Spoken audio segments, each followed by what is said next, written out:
সালামু আলাইকুম রহমতুল্লাহ ইন্নাল হামদুলিল্লাহ ওয়াসসালাতু ওয়াসসালামু আলা রাসূলিল্লাহ আম্মা বাদ ক্বালা আল্লাহু তাআলা ফাসাল্লি লিরাব্বিকা ওয়ানহার।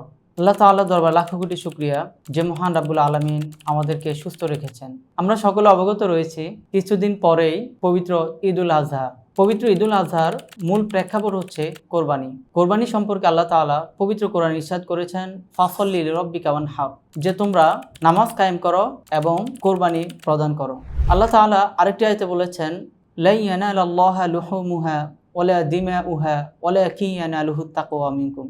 তোমরা যে পশু কোরবানি করো সেই পশুর গোশত অথবা রক্ত আল্লাহ তাআলার দরবারে পৌঁছায় না। আল্লাহ তাআলার দরবারে পৌঁছায় হচ্ছে তোমাদের তাকওয়া। তোমরা যে আল্লাহ তাআলার ভয় ভীতি নিয়ে কোরবানি করো এবং কোরবানির গোশত বন্টন করার ক্ষেত্রে আমার ভাগে বেশি পড়তেছে কিনা অথবা এতিমদের হক আমি পরিপূর্ণভাবে দিচ্ছি কিনা এই ভয় আমার অন্তরে লালন করে আমরা যে কোরবানি দেই সেই কোরবানি আল্লাহ তাআলার দরবারে কবুল হয়। কোরবানির মধ্যে আমাদের সবথেকে যে জিনিসটা বেশি থাকতে হবে সেটা হচ্ছে তাকওয়া, মানে আল্লাহ তাআলার ভয়। আল্লাহ তাআলার ভয় নিয়ে আমরা কোরবানি প্রদান করতে হবে।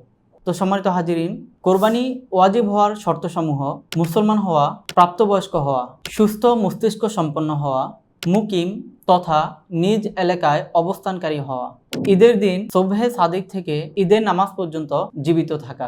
কোরবানি পশু জবাইয়ের শর্তসমূহ: জবাইকারীকে অবশ্যই মুসলিম হতে হবে। জবাইয়ের সময় বিসমিল্লাহ বলা ফরজ। খাদ্যনালী, বায়ুনালী এ দুই রগের 3টি রগ অবশ্যই কাটা। জবাইয়ের সময় পশুকে অবশ্যই জীবিত থাকতে হবে। ধারালো বস্তু দিয়ে জবাই করা। রক্ত ভালোভাবে বের হতে দিতে হবে।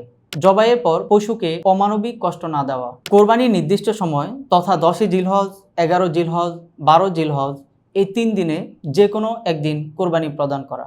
তবে 10 জিলহজ পশু কোরবানি করা সর্বোত্তম। কোরবানির গোশত বন্টনের নিয়ম: গোশত 3 ভাগে ভাগ করা সুন্নত। 1 নিজের জন্য, 2 আত্মীয় স্বজনের জন্য, 3 গরিবদের জন্য। কোরবানির গোশত বিক্রি করা হারাম। কসাইকে মজুরির অংশ হিসেবে গোশত দেওয়া জায়েজ নয়। একাধিক অংশীদার থাকলে সকলকে গোশতের ভাগ বুঝিয়ে দিতে হবে। কোরবানি একটি বিশেষ ইবাদত। কোরবানির মাধ্যমে রাব্বুল আলামিনের তাকওয়া অর্জন করা যায় এবং রাব্বুল আলামিনকে সন্তুষ্ট করা যায়। এজন্য আমাদের উচিত রাব্বুল আলামিনের সন্তুষ্টি অর্জনে সঠিকভাবে কোরবানি প্রদান করা।